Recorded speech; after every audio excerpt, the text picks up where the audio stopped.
Good evening and welcome to Connecting Point. I'm Jim Madigan. Tonight, we're taking you on the road to southern Vermont.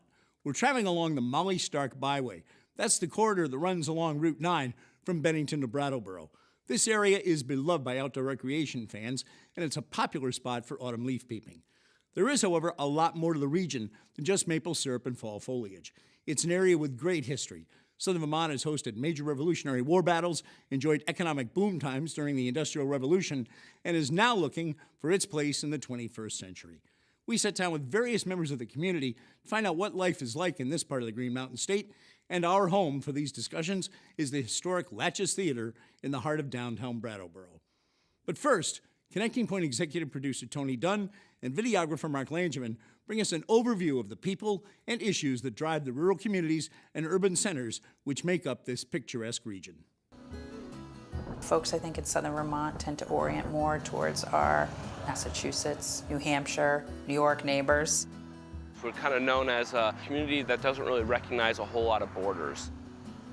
Clearly it's beautiful. Clearly we've got the recreational attitude, the history, all the stuff that comes with it, but it's the people around here. There's a lot of different folks from different walks of life. There's a lot of native people. There's a lot of people that have moved up from the city.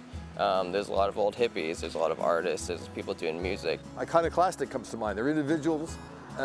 They like the community, but they like themselves. They like their families. They like the being in the woods. They like the separation from all the other crazy things that are going on in the world. And I think that may be part of it.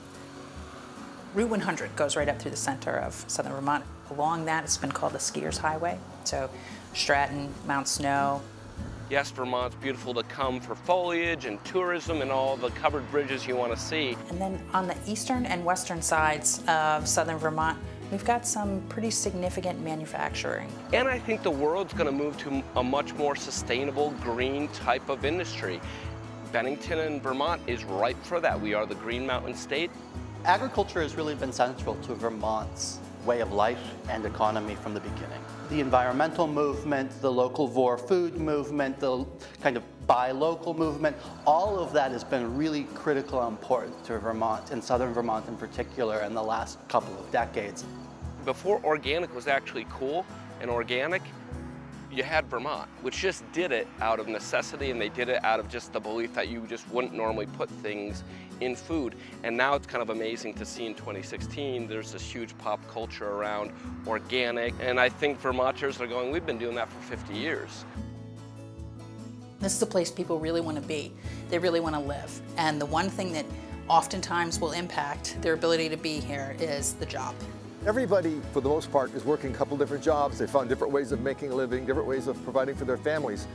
And it's not really just going into a factory and coming home at the end of the day.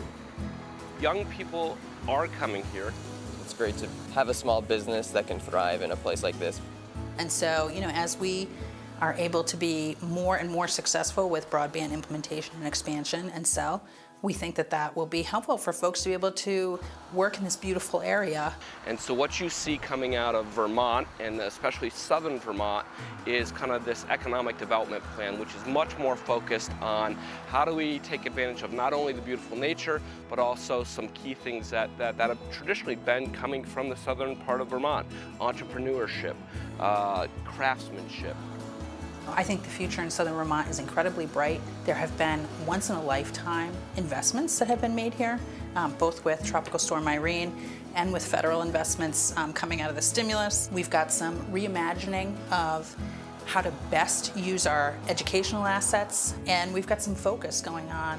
What is our economic growth going to look like in the future? So this is a great place to live. It's a great place to work, and things are looking up.